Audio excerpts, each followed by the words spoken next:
مولانا بچوں کو کس عمر میں اسکول داخل کروانا چاہیے؟ آج کل ہمارے یہاں ہوتا ہے 2.5-3 سال میں کروا دیتے ہیں، تو ہماری شریعت کیا کہتی ہے، آپ کا کیا مزاج ہے، آپ کیا کہتے ہیں کہ بچوں کو کب اسکول بھیجیں؟ جیسے آج کل کے اسکول ہیں، میں تو کہتا ہوں بھیجے ہی نہیں، اچھا ہوم ایجوکیشن کروائیں۔ اچھا 3 سال کے بچے کو بھیجنا ظلم عظیم ہے۔ 3 سال کے بچے کو ماں کی گود چاہیے۔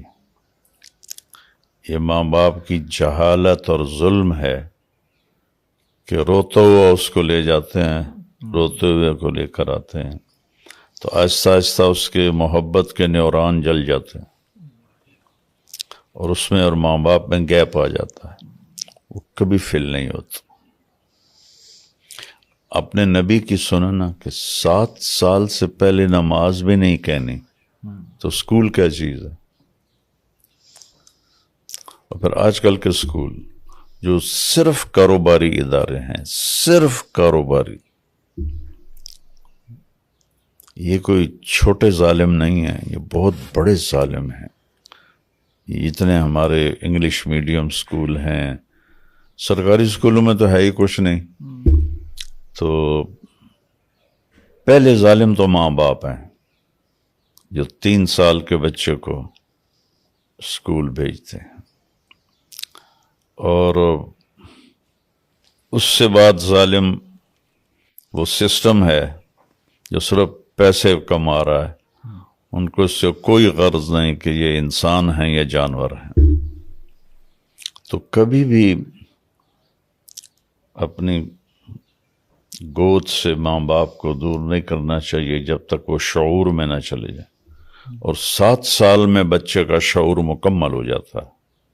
میرے نزدیک 7 سال کے بعد بچے کو پڑھانا چاہیے۔ جاپان میں 7 سال کے بعد جی بالکل، ہے نا؟ میں نے پریکٹیکلی دیکھا وہاں پہ۔ گئے آپ؟ جی میں گیا ہوں جاپان، پریکٹیکلی دیکھا نا؟ میں ایک امام صاحب کے پاس تھا ایک مسجد میں، تو ان کے ساتھ کمرے میں بیٹھے، کھڑکی، انہوں نے کہا باہر بچے دیکھ رہے ہیں؟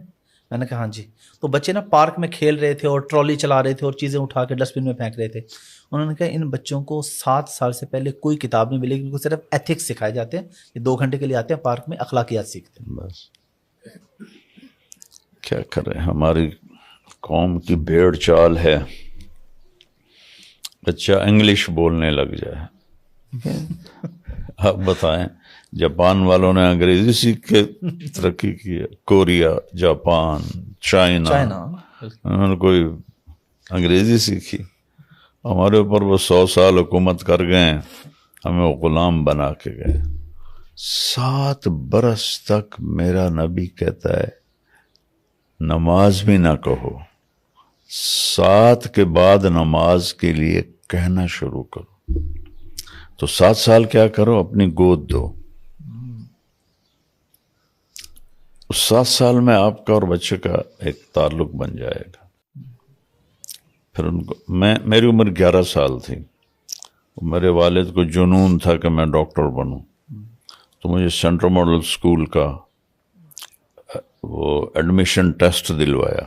اب مجھے نہیں پتا کہ کس طرح میں نے وہ کلیئر کر لیا، کہاں گاؤں کا پرائمری ٹاٹ والا اسکول، کہاں central model top of the school Punjab کے، وہ میں سلیکٹ ہو گیا۔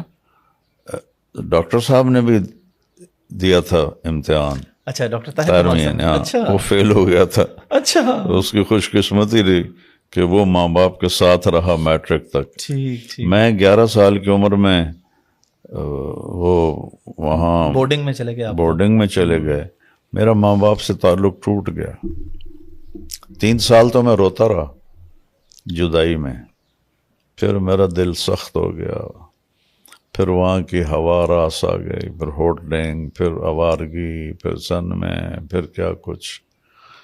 تو پھر میرا تبلیغ میں لگنے کے بعد ماں باپ کی خدمت میں نے کی ہے، لیکن محبت نہیں جاگی، کیونکہ وہ دوری آ گئی تھی نا بچپن میں محبت کے ٹائم پہ۔ عائشہ جو ہے نا وہ اکثر اسکول سے چھٹی کرتی ہے اور وہ آپ کے نام پہ چھٹی کرتی ہے، کیونکہ اس کو میں بتا بیٹھا ہوں کہ مولانا نے کہا ہے کہ بچوں کو اسکول نہیں بھیجنا چاہیے اس عمر میں. تو وہ ہم نے اس کو داخل بھی لیٹ کرایا 4.5 سال کی عمر میں. تو اب وہ جس دن چھٹی کرے کہتی ہے آپ کو مولانا نے کہا ہے نا کہ اس کو چھڑوا دیں اسکول سے، اس کو ہوم اسکولنگ کروائیں، تو پھر آپ مجھے کبھی کبھی چھٹی کرنے دیں. تو وہ چھٹیاں کرتی ہے، مزے کرتی ہے، جس دن کہتی ہے چھٹی میں کہتا ہوں کرا دو. یوسف میاں کا پہلا بیٹا سلمان جی وہ اسکول گیا ہی نہیں. اس کی ماں اس کو لے گئی تو وہ وہاں بیٹھے اور روئے اور کانپے. تو اسکول والوں نے اس کی ماں کو ساتھ بیٹھنے نہیں دیا. تو میں نے کہا اس کو نکال لو، ضائع ہو جائے گا. پھر ہم نے اس کو اسکول سے نکال لیا. وہ اسکول میں 1 مہینہ بھی نہیں پڑھا اور بہت قابل بچہ ہے. ماشاء اللہ. وہی جو انگلش کی بات ہے، فرفر انگلش بھی بولتا ہے، ہاں سارے کام آتے ہیں ماشاء اللہ.